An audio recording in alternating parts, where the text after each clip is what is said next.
go ahead and get this whole thing started. Woo. Wow, we've only been trying for 4 hours now.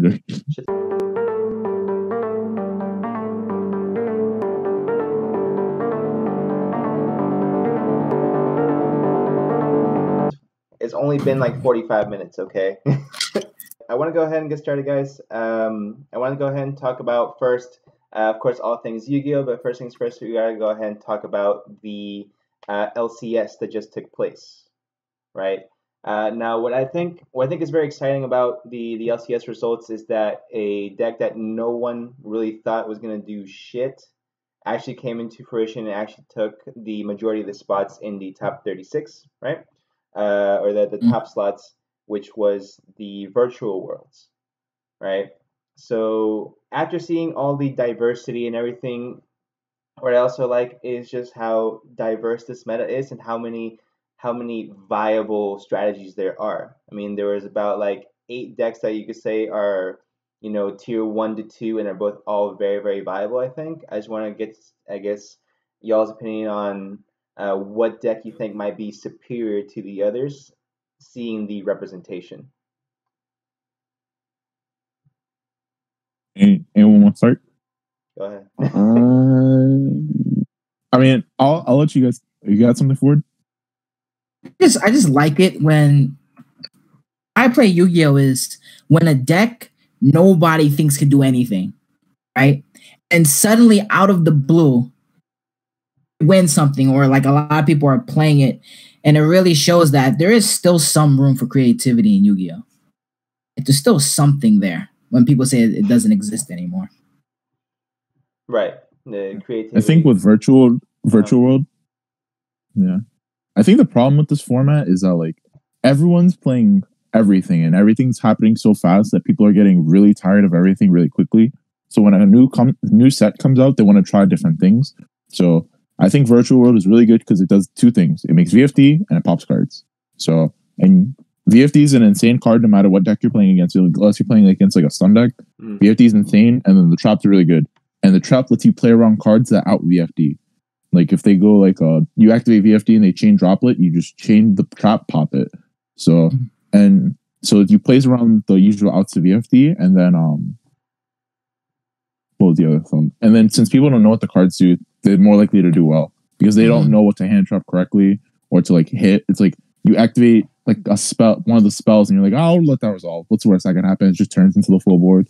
I think it's just like very. I think a lot of people too want to try different stuff because like people are getting bored of like Dragon Link and Infernoble and like Dogmatica variants. You have that surprise factor, you know what I'm saying? Yeah. Right. And that's something that I want to go ahead and get to in a little bit is, I guess, is virtual world. And you guys think it's more like is really this viable a deck, or if it's just a one-hit wonder because no one really understood how to play? Because something that I think that makes virtual world that strong or stronger is that everything activates in the hand. So there's nothing you can negate on board, which makes cards like Imperm less viable, makes cards like Effect Veiler less viable. Ghost Ogre is irrelevant, you know. So I think personal opinion, I think it does have a lot of viability, and that people didn't give it too much credit in the very beginning. Now that people understand the combos, making double VFD, things like this, that really secure your win, you know. So that I have to give credit for. It has a lot of viability in that sense, is that you have to know how to side deck very, very appropriately for it, right? Yeah.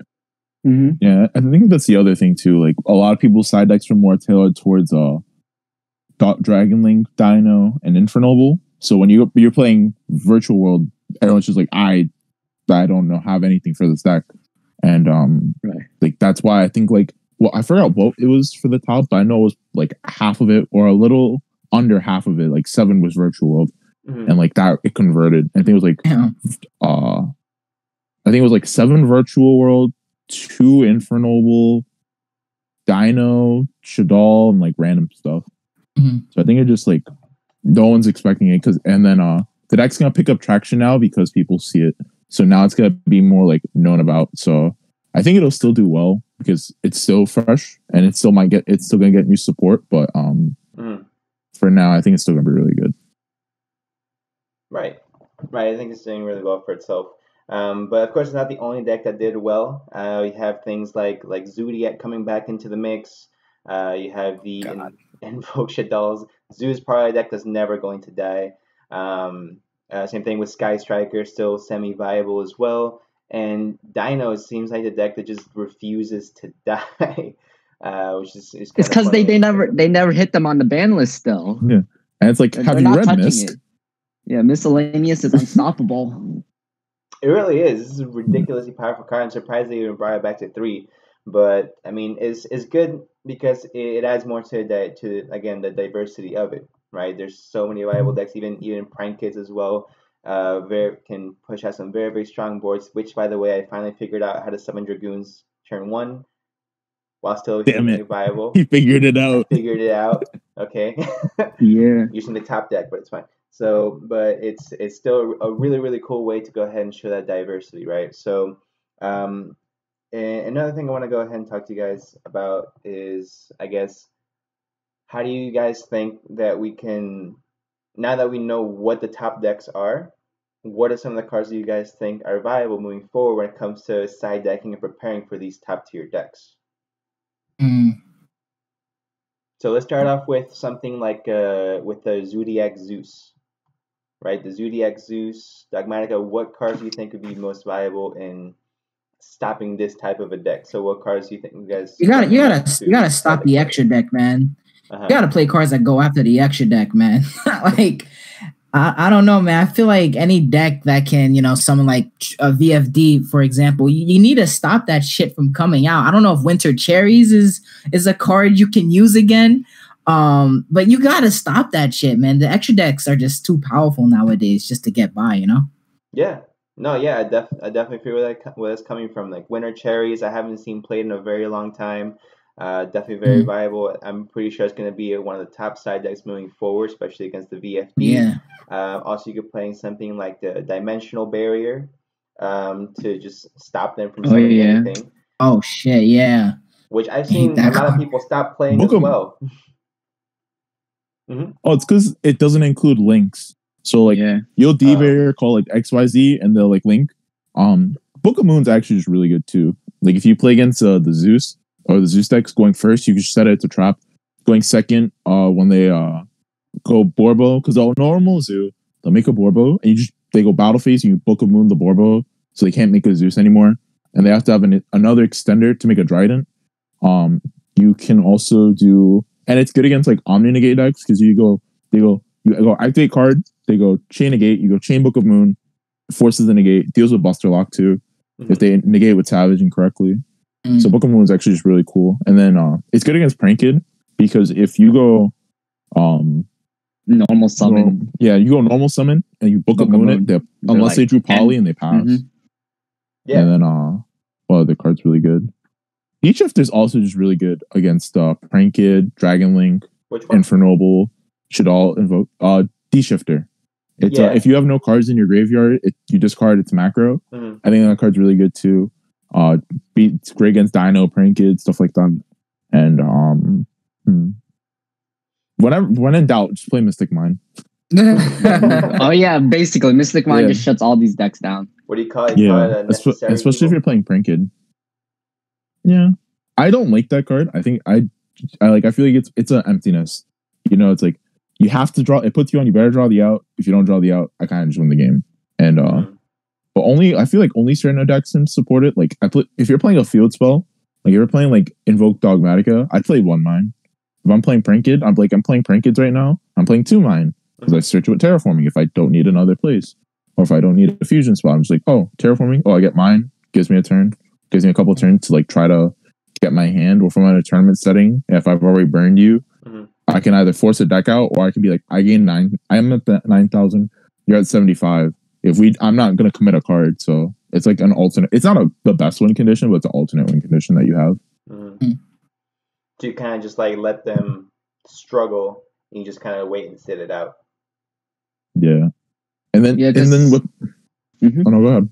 Oh no, because like all these top decks now, they don't play like spell and trap removal in their main decks. They're all just like combo pieces and extenders at this point. So playing Mystic Mind's not bad in my opinion.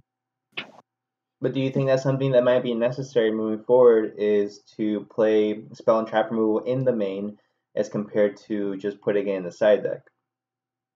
I believe we should start maining like a couple like spell and trap removals like Cosmic Eclipse Cosmic Cyclone, sorry. Yeah.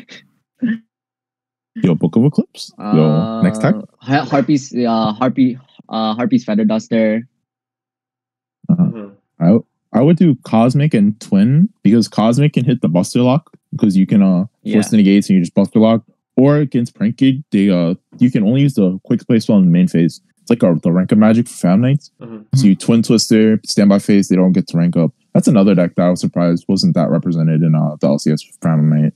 Phantom Knight? Yeah, that deck is because double Fog Blade with a Buster Lock or a Dragoon is like really hard to deal with.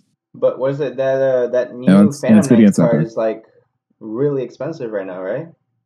Let me see. No, it's like $20 right now. Really? Which compared to like Zeus and I was looking up for myself the other day. It's like 25 right now.